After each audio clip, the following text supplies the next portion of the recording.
अपने हृदय की पीड़ा बयां करता हूँ, कहीं कोई लिखित साक्ष्य अथवा कॉपी नहीं है कि दबा कर दर्द सीने में शदों में मुस्कुराता हूँ, बहा सत्संग की धारा को ही सुख चैन पाता हूँ। न मेरे शब्द हैं उनके लिए जो भक्ति द्रोही है।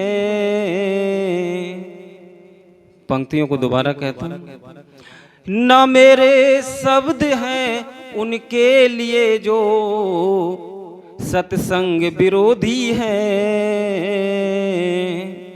और सत्संग में प्यार है जिनको उन्हें मैं सिर झुकाता हूँ, उन्हें मैं सिर झुकाता हूँ। ये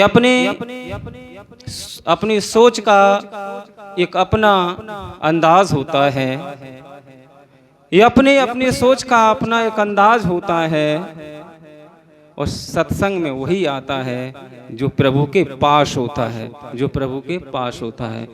तो इस सत्संग की बेला पर आज जो होली मिलन कार्यक्रम है, इस होली मिलन कार्यक्रम में होली का तो एक बहाना है और सत्संग में मुझको आना है। सही बात तो यही है कि आज जितना भी तारीफ शास्त्री जी का किया जाए कम है। क्यों कम है? क्योंकि ये थके नहीं, रुके नहीं और किसी से झुके नहीं। सुनने में बराबर आता रहा, कहीं कुछ हुआ, कहीं कुछ हुआ। मैं अच्छाइयों की चर्चा करूंगा, बुराइयों की एक भी बार नाम नहीं लूंगा, क्योंकि सत्य हमेशा जीवित रहता है, सत्य हमेशा विजय होता है। झूठ परेशान जरूर कर सकता है, लेकिन सत्य को निगल नहीं सकता, सत्य को निगल नहीं सकता।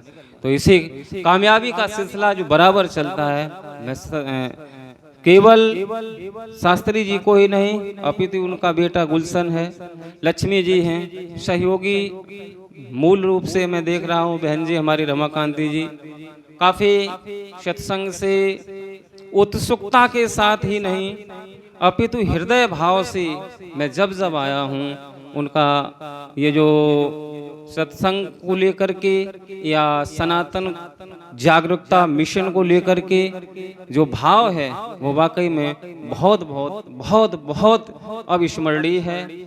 उनको मैं भले नहीं यहाँ आया हूँ, लेकिन YouTube आधुनिक सुविधाओं के माध्यम से मैंने यहाँ जो कथा हुई पूरी कथा सुनी, और उस कथा में विशेष क्या रहा, उस कथा में जो विशेष रहा, वाकई में जो अंगुलमाल की कथा थी, मैंने तो पहली बार सुनी। मैंने जब पहली बार सुनी तो शायद जो हमारे जैसे और भी लोग श्रोतागण होंगे, हमसे अधिक बुद्धिमान भी हैं और कुछ हमारे जैसे अल्पज्ञ भी हैं। मैं बहुत बड़ा ज्ञानी तो हूँ नहीं, क्योंकि ज्ञानी होता तो मैं भी क्या कर लेता, बहुत बड़े साहित्य लिख देता, तुलसीदास जी जैसे कुछ रूपांतरण कर लेता, ताकि भविष्य में मेरे ना रहने पर हम जाने जाते। तो व्यक्ति को प्रकृति बहुत कुछ सिखाती है।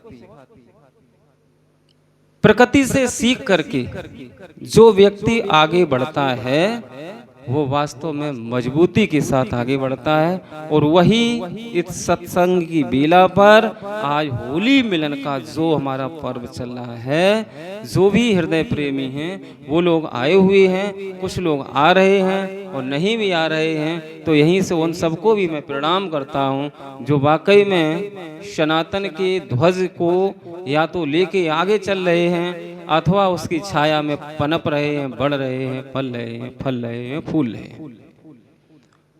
क्योंकि आज हम लोग देख रहे, चर्चा करता हूं कुछ सोशल से लेकर के युद्ध चल रहा है। अमेरिका इजराइल एक पक्ष में, खाड़ी देश दूसरी पक्ष में, ईरान पूरी तरीके से तबाह हो रहा है।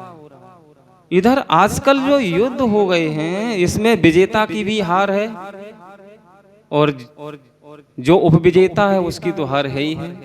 क्योंकि परमाणु बम वाले हमले हैं। हालांकि अभी ईश्वर की कृपा है कि परमाणु बम नहीं डाला गया है, और ईश्वर से यही कामना करता हूं कि ऐसे भयावह युद्ध संसार में कहीं पर ना हो, क्योंकि हमारा सनातन ही एक ऐसा धर्म है जो वसुधैव कुटुंबकम के लिए सदैव तत्पर रहता है, सदैव तत्पर रहता है। सभी की इच्छा कामना ईश्वर पूर्ण करते हैं। अगर आप ईश्वर के सानिध्य हैं तो थोड़ा ईश्वर आपके अंदर है, महसूस करके देखिएगा। ईश्वर आपको सदैव सदगति देते हैं। जब आपको सदमति देते हैं, जब सदमति होगी तो सदगति भी होगी। बोल राधे राधे। तो इन्हीं शब्दों के साथ मैं अपनी वाणी को विराम देता हूँ। साथ ही साथ आगे की क्या रूपरेखा है वो हमारे शास्त्री जी हमें अवगत कराएंगे। उसी क्रम में हम आपके समक्ष अपनी भूमिका में तत्पर रहेंगे।